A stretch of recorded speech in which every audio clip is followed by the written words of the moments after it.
Greetings and blessings wherever you may be. I greet you with honor and grace from the great Creator, and I continue to pray that each and every one of you will accept and receive the knowledge, the healing, the wisdom from the universe. I am your humble host, David Knoll, also known as Hawkeye Two Feathers, and this subject has sort of been rolling around for a little while. But I greet you with the love and the honor of the infinite Creator, and I continue to pray that each and every one of you stay safe during this time of panic and fear. And, none of us need that because panic and fear, it just generates more panic and fear, and the whole planet is feeling it. So we need to be careful about that. But in this discussion, it's about your soul contract, holograms, and spiritual beings. And hi there, Miss Candy. How are you? Um, because there are, one of my pet peeves is the use of the word hologram. For many reasons, hologram. What do we mean by that? Well, we refer to a hologram as something that we understand from a 3D point of view. And so, if we've never been in another dimension or don't know what that means, a hologram could mean something totally different because we have never experienced it.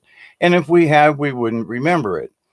Now, but in our soul contracts, I was reading Edgar Casey back in the 1960s and 70s, and I read a lot of things about soul contracts and what he considered, and angels and our acceptance into the spiritual beings and so forth.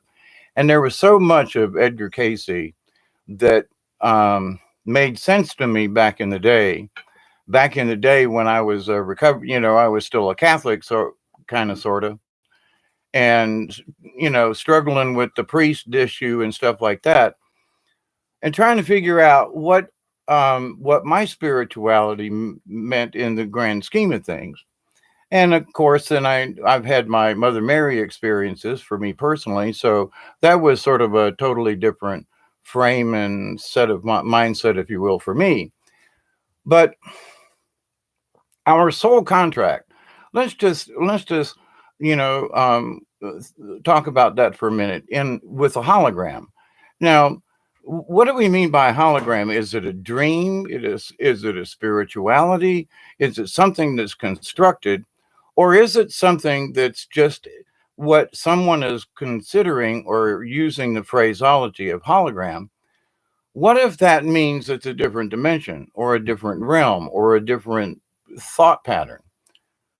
And so, in your shaman training or your spiritual training, as it were, one of the things we must do is look at different avenues. Now, I don't mean necessarily like jump off a high dive into a rabbit hole, but in spiritual training, one of the things we need to understand is there are so many different levels that we don't understand, and we need to take what we've already learned and take a look at it and say, where am I with this now?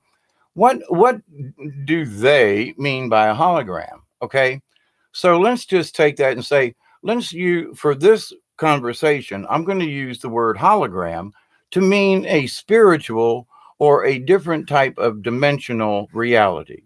Okay, because as a hologram, isn't that what we are actually?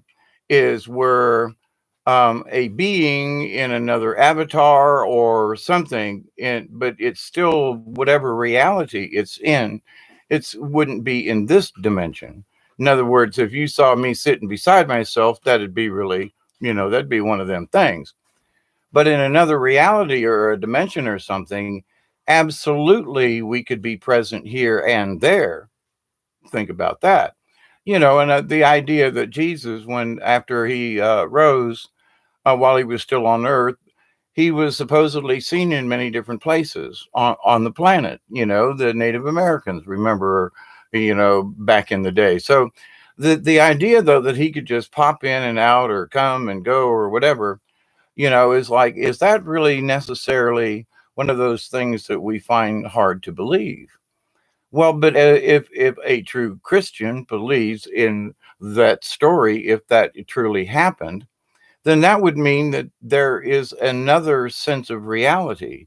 Now, does that mean that Jesus was not physical? Or that he shared in this fourth dimension or other dimensional, and that he could just simply pop in, pop out, appear, disappear, and not like as in magic, but to show folks that, listen, there are higher realms of the spirituality business, and y'all need to, just kind of pay attention. So I seriously doubt that he expected it to turn into the cult that it is now. But anyway, so let's use in for this conversation. So my using the word hologram, I'm meaning that the hologram is just nothing more than another dimensional reality that we're either aware of or not aware of or whatever. But the thing is that in our spiritual being, our development, when you start understanding the spirit, you realize that these other things are not only, theoretically possible, they are possible. These other realms do exist. Many of us have experienced different things. I've discussed many things over the years.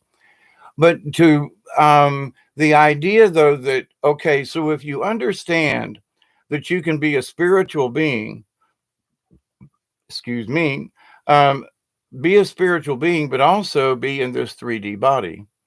So we're coexisting. There is our soul, our spirit, and then there's, that there's this flesh bag, right? And many of us have experienced near death experiences or out of body experiences or astral projection or however you want to put it. And in that, we understand that, oh my God, there really is a different reality out there. There's something else. So, but is this 3D realm then, is this our hologram? Or is the spirit realm, is that a hologram? You know what I mean? What's the hologram? Is all of it a hologram? Or does the word hologram just mean another type of dimension?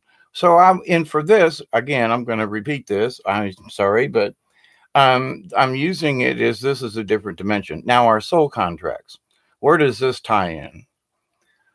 Well, if you're looking to try to be a better spiritual being, then you've already figured out that you are a spiritual being. Okay. So that part, you've already figured that part out. There are those folks, though, who are still looking to understand that they can be both spiritual beings and 3D reality beings in this particular realm. This is how we exist. But there are 8 foot tall blue beings that walk around, and not all of us can see them, but um, do they exist, or are they a hologram, or is it that they exist in a different spatial relationship than we do? Okay, just simply put. So is it magic? Not necessarily. But it is part of the cosmic realm. It is part of the universe. So when we start to try to understand the universe, which begins inside with understanding who we are, what is our soul contract? Well, over the years, I can't say that my soul contract has changed, but my observation and perception of that soul contract has changed. The basic core value for me has always stayed the same, but it's been modified down through the years. Well, I'm 67, and you'd expect a little bit of adaptation along the way, and that was one of the things that I had difficulty with. Like, listen, not every day is going to be like this. You know, there are external forces, and we must be able to adapt on a regular basis. And so I see y'all there in the chat, and I'll be with you in a minute. Hey, Cherry Project, Dominic, blessings to you. Robert V, good to see you. But anyway, I want to try to stay on topic.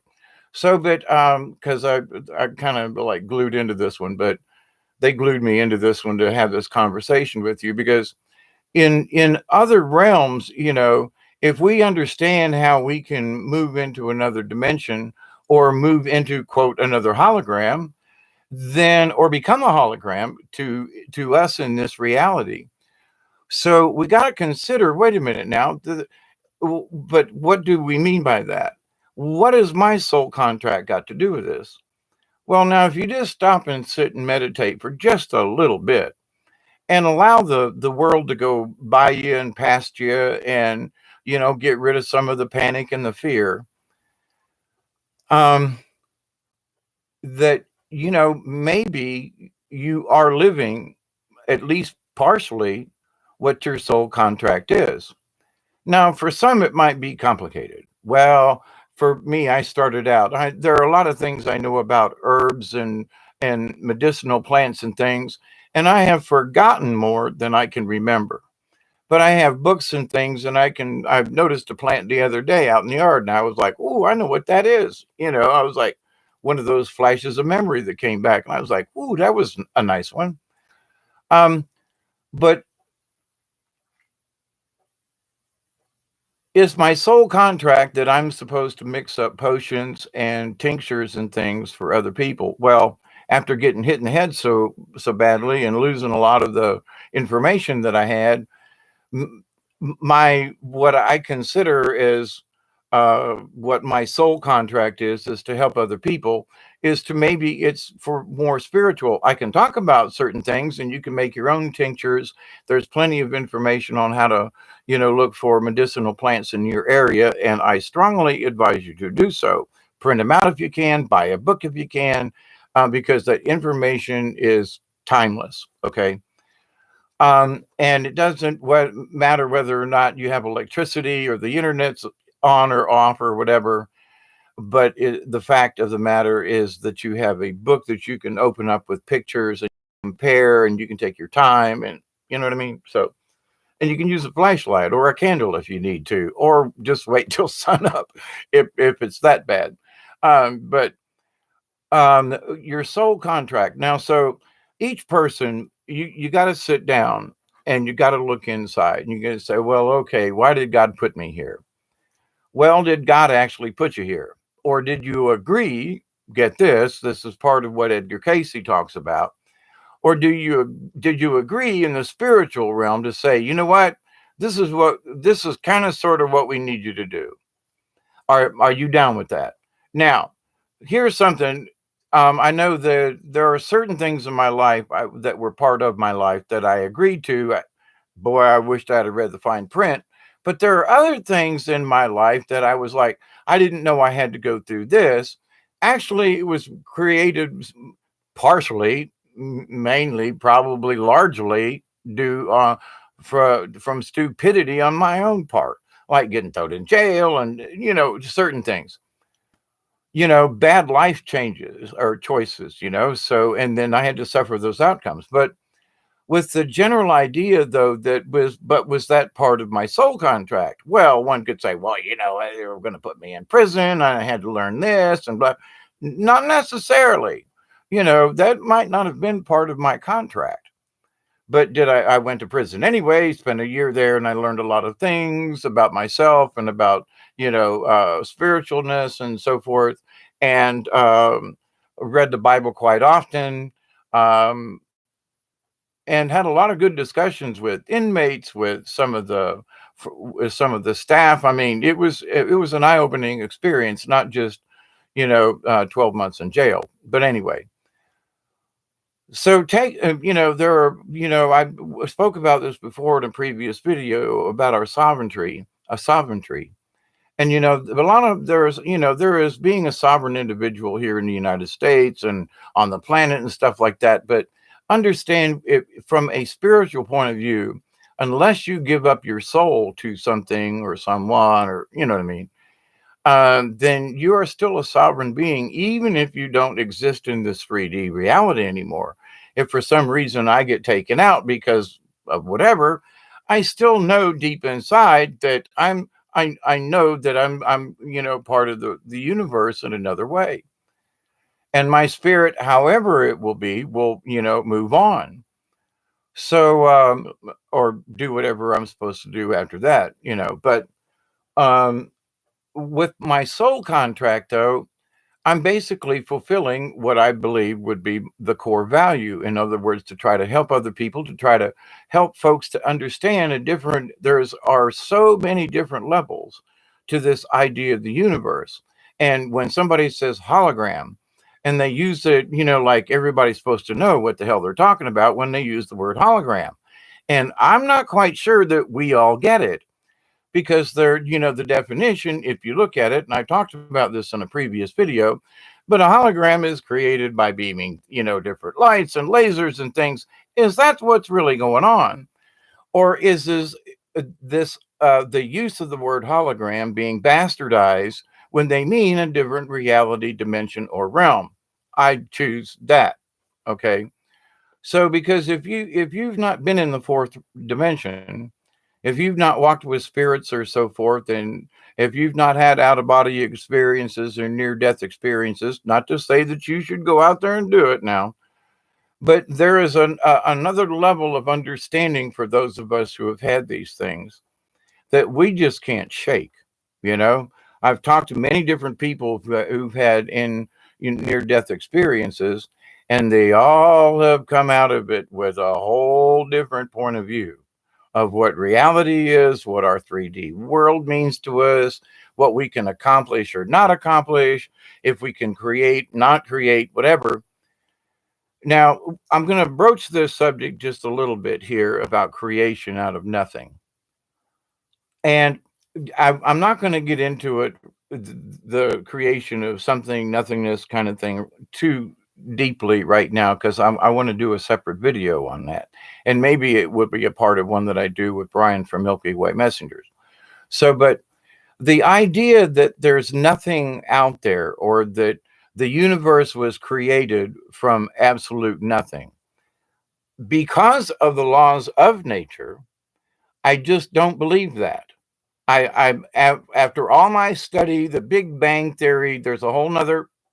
I hope Brian and I can get together and have a conversation about that with y'all.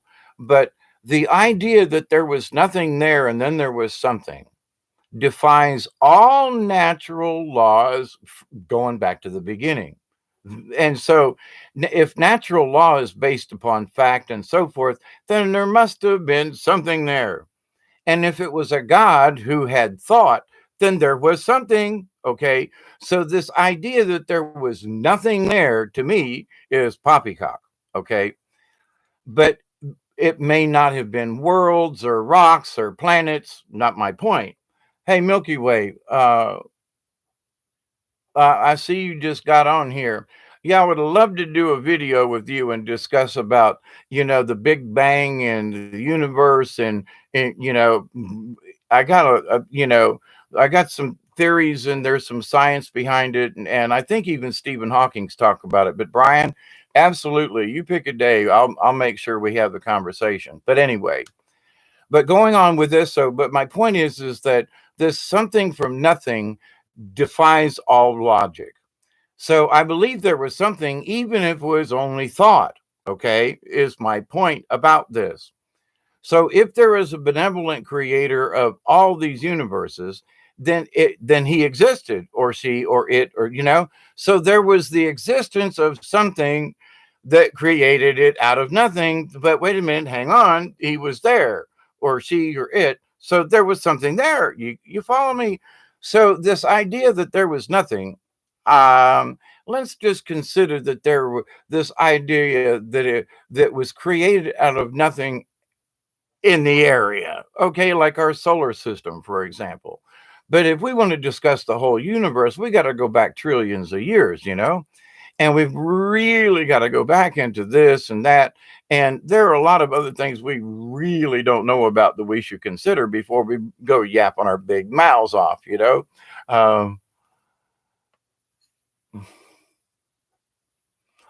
Okay, Brian, I got it. Right on. We can do it next week. Okay, gotcha. All right. I can't read the chat and keep up with the topic, but I love you all. Thank you, everybody. Robert V, good to see you. David Castle, Project Skyfall, and Brian, of course. By the way, 70, Pleased to see you all, and blessings, everybody. And I continue success in in where you live, and whatever's going on. And I do think we can affect and the future by how we are reacting now. And I think many of us are seeing it on different levels. Hey, Project, how are you? Leanne, there you are. I see you down there, or out there. I mean, at the bottom of the chat there, scrolled up. Anyway, but so our soul contract. So now you and I could sit down and we could chat about this or that, and we could talk about, hyperboles and things. Oh, well, or what ifs, or, well, this could be what my soul journey is, or this could be what this is about, or this is what yada, yada, yada. Or, like tonight on Brian's show with, about, Enki and the Anunnaki and the Biru and all that, you know, and it was written down and it's been interpreted. Now, my point about this is that I'm sure we have been tinkered with. Okay. No one has ever explained to me how mankind learned how to smelter and make any kind of metal, where they put two things together. And I'm sorry, but caveman, somebody showed them how to do that. Now they could have made an arrow tip out of flint on their own and figured it out. But as far as the idea of making, putting copper and zinc or something together and making brass and this, no, no, no. And nobody's ever been able to give me a straight answer on that. And as a machinist and a metallurgist and so forth, and an engineer, everybody says, well, we got this from them. Okay, but who taught them? Well, two cavemen were sitting around a fire and one had this rock. And yeah, but his rock was 1,000 miles on the other side of this great big giant mountain. And this guy, he had to go into a cave and dig it out of the rock. And then how did they order to melt the things together? Who told them how hot it had to be? Did they know about a bellows? I mean, you just don't throw things in a fire and end up with metal. So, but anyway, have we been taught by aliens and from folks from somewhere? Oh, you betcha. And of course, our DNA has been tinkered with because we're the only species on the planet that has our first and second, they're swapped. No other critter on the planet has got this except us. So, have we been tinkered with? Odds 99 and 9/10%. Yeah, we've been messed with. So we have to accept these certain facts. Now, the Enki story, don't get me wrong, I'm not trying to poo-poo it. That's not my point.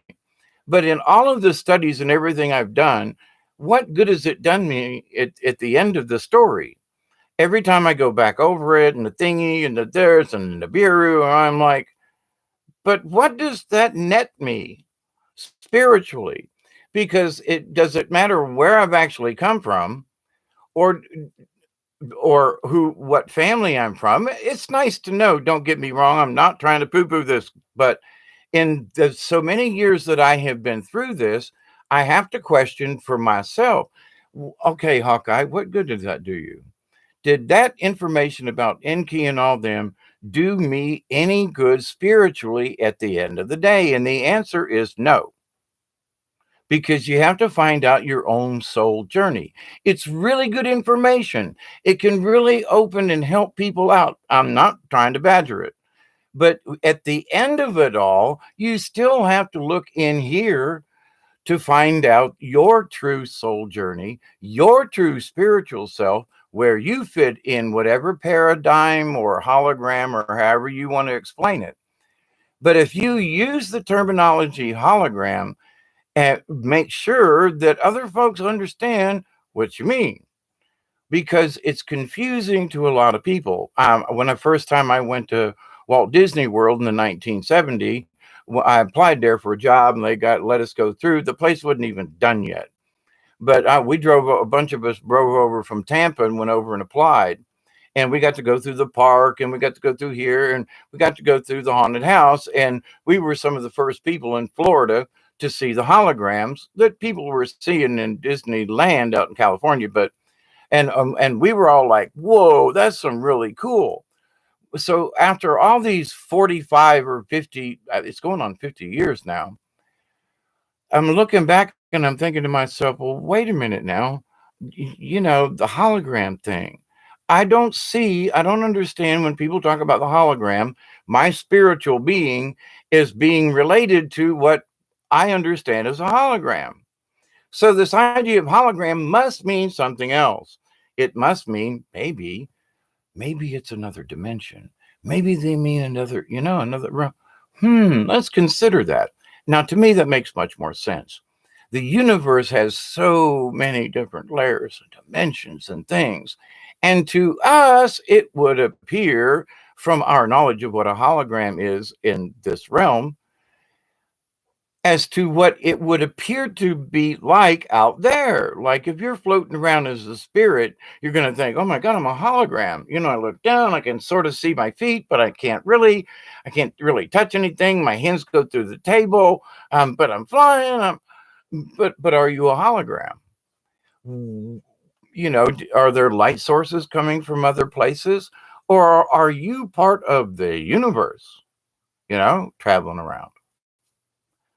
So, in order to create billions of beings, there had to have been other things in this universe at the beginning of it all. Because did one being create all of the universe? I'm still like, nah. Is there a source, the creator, if you will, that helps Mother Nature and everything to help? Yes, I do believe that. But it's like every galaxy thinking on certain, like we're all members of the League of Like-Minded Beings. We all think a particular way. We feel a particular way. We're already members. There are beings in galaxies far, far away that feel the same way we do, whether they look like us, think like us, or not.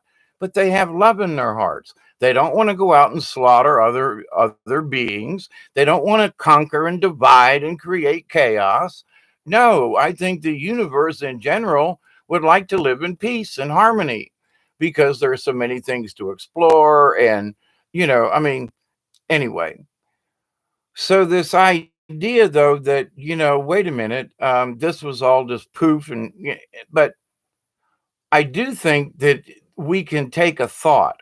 Now, I've used this before, but it's a good example. As a director, we get together with theater group here locally. We'd get together, and several of us would talk about a show. Well, I've read this play. What do you think about it? You read it. Okay. And then it goes around and several people read the play. And then they say, wow, this is really good. What do you think? Well, then we have a production meeting. Like, how much would it cost? What about the costumes? What about the lighting and the da, da, da? Can we build a set? Can we do it? What's our needs? What are the rights? So forth. But the idea starts as a thought. Okay. I'd like to do this play. What do you think? Or someone would hand me a playbook. I mean, I've done over 75 plays in my lifetime. And so it's like, but we took a thought, we took an idea, we read it, we had another meeting, and then we started gathering things. But it didn't come from nothing. We had to go over here and borrow something from Joe and Miss Debbie. She had a thing we could use for a prop, and we put the show together. And sometimes it literally magically, because it's like you put the word out, well, I needed this and a that and a that and a this, and a producer and your assistant directors and folks in the cast and crew will ask their friends and family, and all of a sudden you've got furniture, on a set. And you say, it came from nothing. Well, it goes back most of the time. But the thing is that it's created from a thought. So, but how it comes together, you have to, boy, once you commit to a show, you got to go on, you set a date, and I've only had one show that ever got canceled. And the president at the time said, Dave, I think somebody literally cursed this show before we even started. And I said, yes, I agree with you, to the point I really honestly do think somebody cursed the show. But anyway, but the idea, though, that as spiritual beings, so we look at our lives, we look at who we are now, and we go, well, wait a minute. Now, let me stop and sit under a tree, whether it's visually you sit under a tree or physically. You sit under a tree and you ask yourself, okay, now if I were to consider what my spiritual contract is, I would sit down and go, let me write a couple of things down. Well, I don't want to harm other people. All right. Well, before I used to kick the dog, me personally, I kicked the dog, chased the cat, and hunted. I don't do those things anymore. So, but now my list of things includes don't do no harm to any being. Oh, well, it started out as humans, but then as my spiritual awareness came and nature and so forth, I realized, wait a minute, it's not just humans. No, wait, all critters. Wait, and now it's not just critters, but now it's nature. It's plants, and now it's rocks and stuff. Well, wait a minute, I didn't originally consider all this. So, but in our reflection of what could our um, soul contract be, the contract could be very simple: to be here now and do the best we can, to try to understand what spiritual beings we were before we entered into the contract. And you say, well, Hawkeye, what the hell do you mean about this? Well, but it's seriously. So we're all trying to find out who we are spiritually, and who this is inside, right? Our spirit, our energy. And so we're looking, we're seeking, we wish to do better, most of us. And that, so, well, isn't that maybe the simple answer to the question? I'm here doing the best I can. For me, I was an addict and an alcoholic, and I was a shithead. And I realized after so many things and lots of stuff happening, that wasn't the way for me to be in the end. And many of us have had chats about this, but to the point though, so wait a minute, I kept trying to not do my soul contract. So I went off on all these tangents and it netted me in jail and drunk and beat up. Now that I feel like I'm just doing what I should have been doing, sort of been doing all along, except what's the difference? I'm paying attention more. That's all. My awareness is open. So it's like all things are possible. Some things 5 years ago, 10 years ago, a year ago, I might not have uh, accepted as being possible. Now I go, well, you in this universe, you must keep an open mind, because as soon as you start pulling them blinders in, then you're going to miss out on the rest of the universe. And we have to keep our awareness open. Now, these times right now, with all this panic and fear that's going around, we need to be really careful, and I know all you on the chat, and, you just keep doing the good work that you do, because it's important that we keep the panic as much as we can down to a minimum. And the fact that, are there things to be panicked about? Maybe I would have been in the past. Oh, this thing got started earlier, and somebody invented this and this and this and that and all the conspiracy behind that. A lot of it's probably true, but the thing is, what good does all that do us now to get caught up in that rabbit hole? We can stick our heads down in the rabbit hole and not be able to see anything else going on. That's not awareness. That's being, you know, let's just look down one hole here. And but do I think it's possible? Yeah. There are signs going back to 2010 and 12 that this was going to be coming at us. The fact that it hit us now, okay. Does it mean about reset and do this and the change of monies and stuff? Who knows? But here's the bottom line, ladies and gentlemen, hobos and tramps, cross-eyed mosquitoes, and bow-legged ants. Our job here is to take what we've got, regardless of how we got here, and do the best, because we're adaptive. When we don't panic and when we're out of fear, we're being cautious, we're being careful, nothing wrong with that. But living in fear or panic only gets you, drowned, or you know what I mean?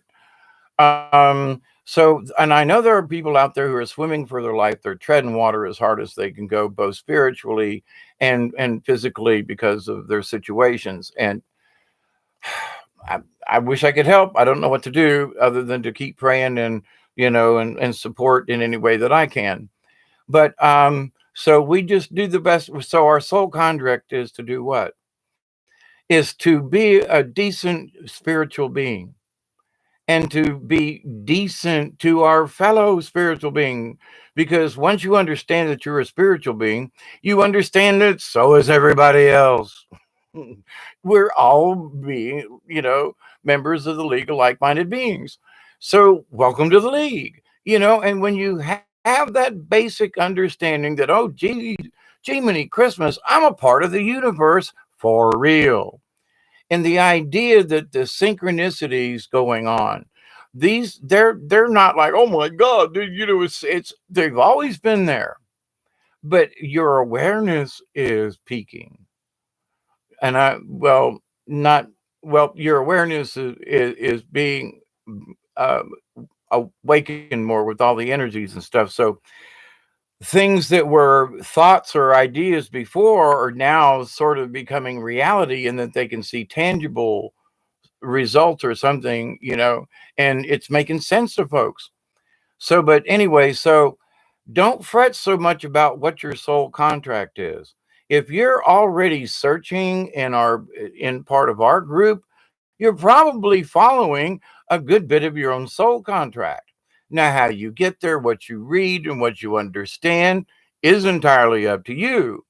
But I've read poetry from, Moliere, and, different people, and oh, I can't think of anybody's name right off the bat, but, that instilled in me, faith or love or something in it, so there are people with a lot of wisdom, regardless of a holy book, that can stimulate our spirit and our mind, and which in turn stimulates the whole of us, and helps us to realize how important each of us is in the universe.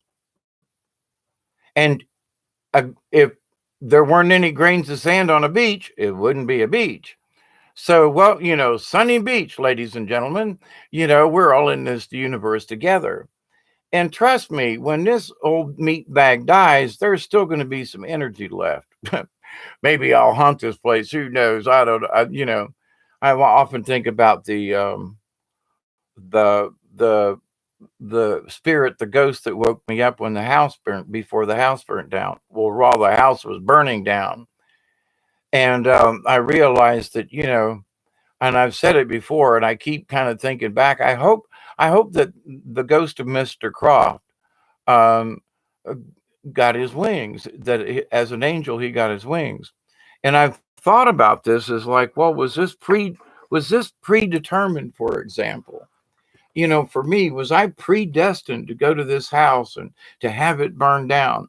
Was it predetermined for me as part of my soul contract to go sit on the front porch and drink a beer and have a smoke in a rocking chair over there that used to rock with me simultaneously watching the sun go down, And then later on, this spirit there, to save our lives and get us out of the house. Was that predestined? Was it preordained? Did his spirit stay on that farm? Now it's all burned down. There's nothing there but at the top of a field. And if you didn't know any better, there was nothing there. You know what I mean?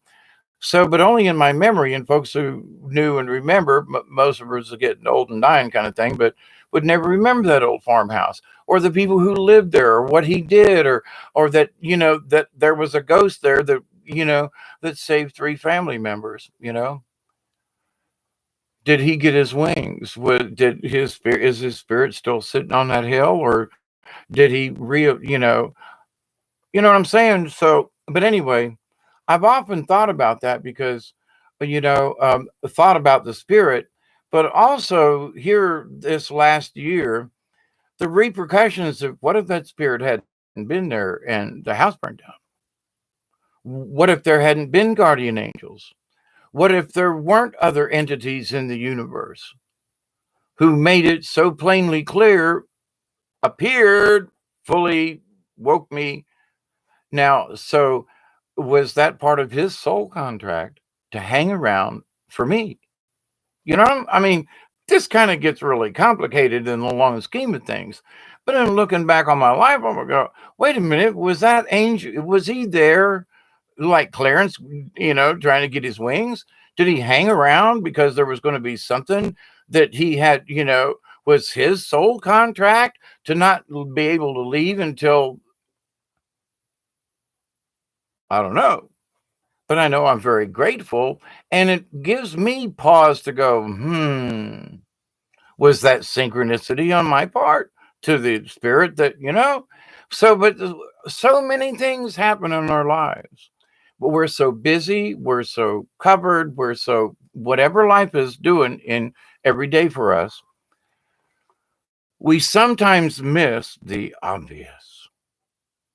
Oh man. And I think right now with this, mandatory vacation that everybody's on, I think some people are actually gaining a little wisdom into some things like, why have I been such a nervous wreck? Or, we're all in this together. Ain't nobody. So it's not that nobody's suffering or anything. Don't get me wrong. Um, and I'm praying for everybody. I've got family members who are, this is affected greatly, but we've all figured out somehow we're going to get through this. Our ancestors did. When I talked to my granny when she was alive, she lived in Ohio and Dayton, and she worked in a metal factory making bombs and bullets and stuff. She was one of the Rosie the Riveter kind of things during World War II. And it's like, really? Well, yeah, everybody in the community, we all worked part time at the munition. We made stuff for the government. We saved our tin cans. We saved this. We were all on food rations back in World War II. People think, oh my God, food rations now. Well, there are people that are hungry and there are things going on, but also um, we also have to understand that in times of need, 3 meals a day are just not what you consider. We've been brainwashed into needing all these things when we simply look at how our ancestors lived. Now, true, they didn't have indoor plumbing and stuff, and their lives are miserable, and they had to draw water out of a well, and but they also, could cross a mountain in a day with pack mules and stuff on a little bit of beef jerky and water from a canteen. Where if we tried to do that today, oh my God, we'd be dead. And Daniel Boone and them used to do it all the time. So it's like, don't tell me that the human condition, we have been conditioned into the lifestyle that we have. Now, I've made my choice about how I chose to live down here. Other people live in high rises, apartments, and cities and stuff. Okay, fine. So you make your choices. And right now, I think there are some folks that are going to be deciding to maybe make some other choices. That certain things may not be as important as they thought. And that maybe this vacation time is going to allow some people, I'm hoping and praying, that they will be able to get in touch with their higher self and kind of understand maybe what their soul contract is. What are you really doing here? Well, I helped Mrs. Jones down the road the other day, and it made me feel good because she can't get out too much. And because I'm home more now, I didn't know Miss Jones had fallen and broken her hip. And I just didn't have the time to stop in and chat. And I remember years ago, we used to sit and drink lemonade on the front porch. And now you're talking, now, is that a bad thing? Is that a good thing? There are people who are screaming, hollering, fake, fake, fake about this, what going on. And I got to say, I talked about it way early on about the hype. But at the same point, there are nurses and so forth who are being very cautious simply because we don't really know what they did, right? And so maybe it's being passed around, but some of us I haven't had a flu shot in years. So maybe my own immune system in the few places that I've been, if it were there, my immune system is already taking care of it. Don't know. But to the point though, the better your immune system, the better you're going to fight anything, right? And remember, a little quarter teaspoon of baking soda in some water, stir it up in a half a cup and drink it down. It ain't that bad. And it helps your system out. Trust me. In fact, I need a dose tonight myself. But anyway, so my friends, your soul contract, maybe it's not that complicated. Keep it simple, stupid. The kiss thing. Maybe it's just really simple. Don't overthink it. Now, it's complicated in how you may achieve it. In other words, that if you're someone who's mixing herbs or making, drops or anyway, you know what I mean? Or there are folks who work with crystals. Great. There are people who have certain avenues of how they are going to achieve whatever that spiritualness is. And trust me, it can change over the years because I was using crystals a lot. I still do, but in different ways. And so where I was like, oh, it was crystal this and crystal that. And it's like, trust me, this house is covered in them and out in the yard and around the place. But I'm not as enthusiastic about using them all the time for certain things, because I realized what the crystals taught me was they're just vehicles to help me get my thought out to the universe. That once I understand that, once I get connected to the universe, I can send a prayer or a thought without the need for a crystal. Now it can help amplify it or whatever, but the understanding is, and I got 4 of them sitting right here. This is one of my favorites, and it's sitting right here on the table. I got a great big giant rock sitting right down here underneath me. So it's not like these crystals are nearby and I'm sort of using their energy, but not in like I'm holding it kind of energy.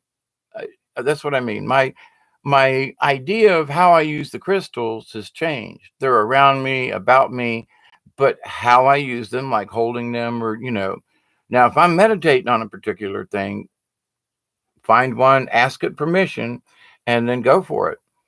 But so the hologram thing, I think you all kind of understand my point of view about the hologram.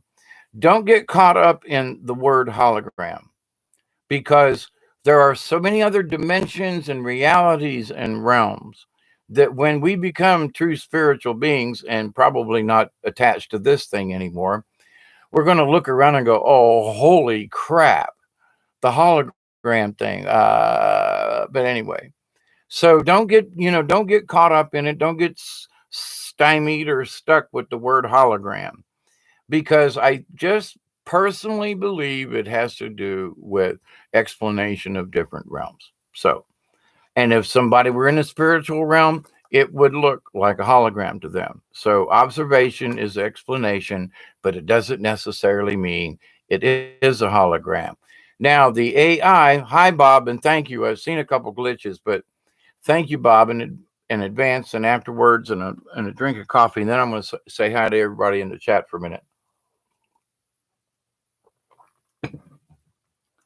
In this time of high energy and in this time of, got to stay home, I've been aching to go get in the river and do some things. And, I want to go get my fishing license and I can't. And my printer doesn't work because I need ink from the store. Well, I guess I could buy that online. But anyway, but certain things, blah, blah, blah, blah. Anyway, so I want a fishing license. I want a thing for my canoe. I want to get back out. And so got to stay home. It's okay. It'll work out. But in this time of reflection, though, in high energy, I've gotten several little projects kind of sort of completed, worked on in the right direction. So my advice to you is, if you feel a little antsy, find a little project to do or something or whatever, and maybe it will help you to release it and to use some of that energy in, I don't know, in some kind of positive way versus just sitting there and because it has been overwhelming, and the high frequencies and things. And the other day I got knocked out and then the energies hit. I've been awake ever since. Hey, Project Skyfall. I have fishing license. Yeah, I can get one online, but and you can print it out or whatever. But usually you just go to Walmart or something. But all the places are closed like that are closed around here at the moment. Um, David Castle says, yeah, when I go to sleep, when I wake up, when I make food, okay. It's, hey, Millie Cow, how are you? I tried this a lot and it usually doesn't work. Leanne, number one song, Day I Was Born. Michael Jackson, Don't Stop Till You Get Enough. Oh, incoming. I can't reach the phone. Millie Cow, but tonight I tried anyway because you never know what to expect, and I just made a song. There you go.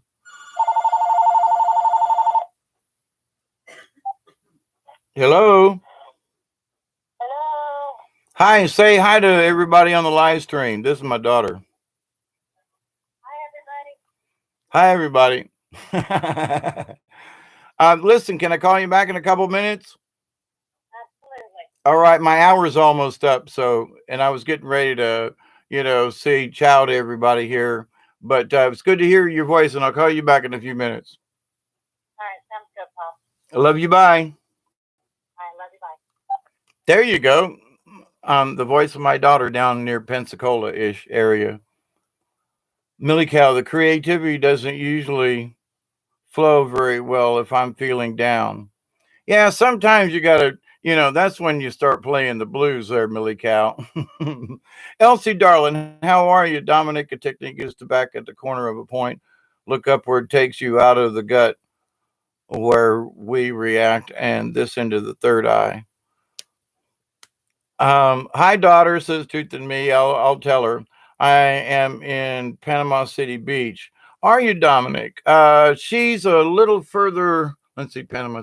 She's further west of your location, Dominic. As a thing, if I ever get down there and you're in the area, we ought to get together and have coffee or something. That'd be cool. And one of these days, I would really like to be able to get down and see my daughter. She knows some places down there around Perdido. Uh, you're 1 hour west. Um,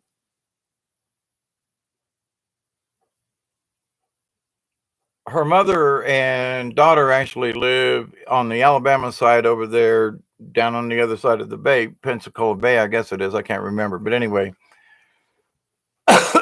But yeah, been traveling, wanting to do a fishing trip, kayak, something. And now that I got the trailer and the kayaks on, it's like, this is doable now.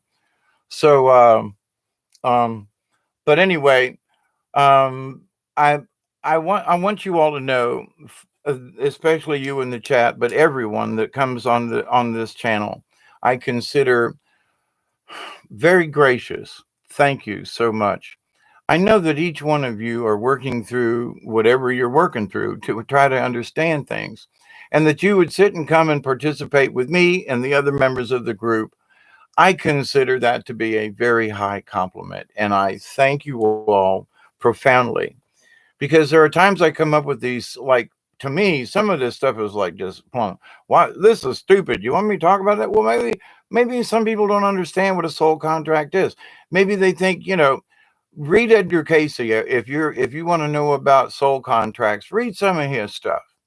And because it gently guides you into it without like banging you over the head with things.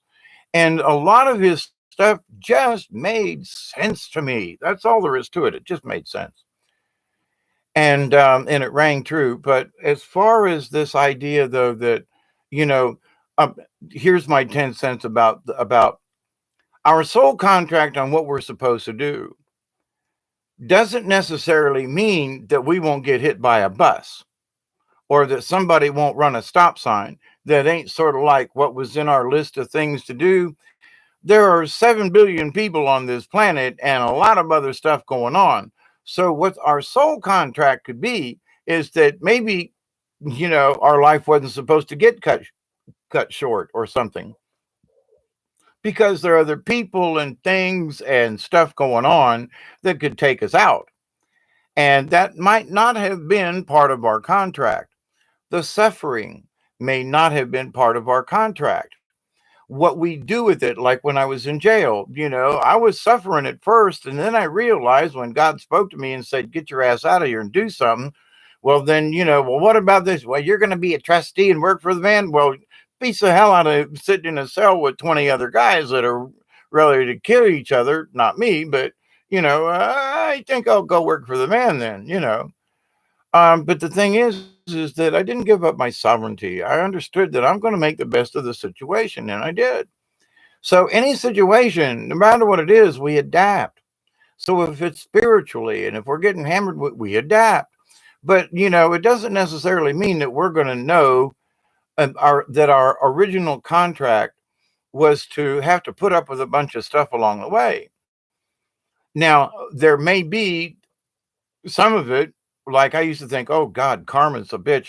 I'm paying for something I did in a previous life. Everything that went wrong in my direction, I blamed on karma. And I realized maybe it was stupid, choices on my own part, and I wouldn't acknowledge it. Some of it was true. And some of it was just pure damn badass bad luck that just come my way. Now, is that karmic? Blah blah blah. Don't know. I do know one thing though, that we learn what we can every chance that we can. And from our observer point of view, remember, it's our point of view. If you're not sure of a situation, then ask creator, ask the universe. I'm looking at this and this is what I see. Maybe can you give me some clarification here? And sometimes the answers will come in a lot of different ways. And I'm Milky Way Messenger with Brian and Trina tonight. There was discussion about, that, the help comes from the universe. And maybe sometimes you don't like what they show you. But there have been times like I that looks like a sucky choice to me. But compared to all the other choices, it might have been like the only best choice. Let go of the limb or something, I think was the idea. But, you know, um, I would consider that there are other things. If I climbed up the mountain and couldn't go any further, then I should be able to climb down the damn thing. And if I climbed up a mountain without a rope and I slip and start to fall, it's my own dumbass. I thought it was a bad example. But anyway, drowning in water or something, but like let go. If you have faith, you'll let go 500 feet up off. I don't think so. I got a lot of faith, but of course, at the same point, I wouldn't climb a mountain without the proper gear. So expect what expect what you get. That time I almost drowned. I was sitting on my life preserver, not in it. Bad mistake. I wear one every time now. So it's like you only need to make a dumb mistake once, and in my case, it was drowning, not falling off a rock. But to the point though, you got to take what the Lord hands you.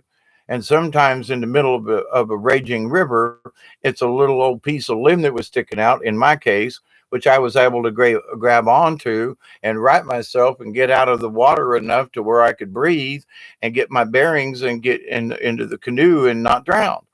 So, I grabbed a hold of this tiny little twig that held, and sometimes the lifeline is that grab a hold of whatever's nearby.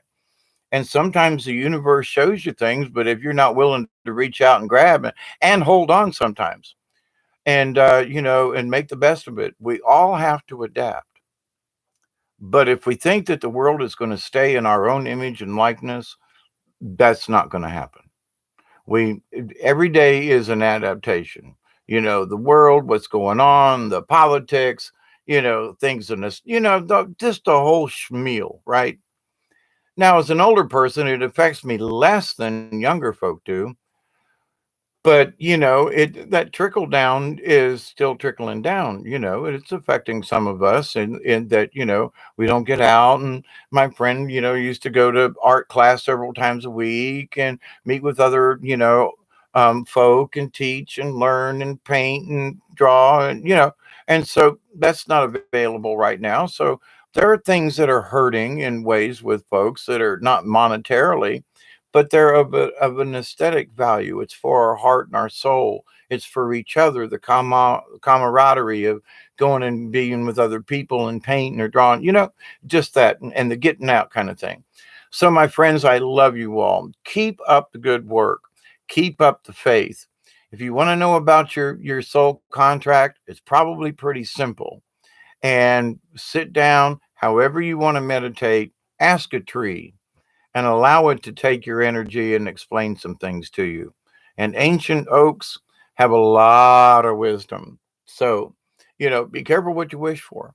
My friends, I love you. I do. David Castle, um, Dominic, as always, Truth in Me, Robert V, who, let me see who, Elsie, um,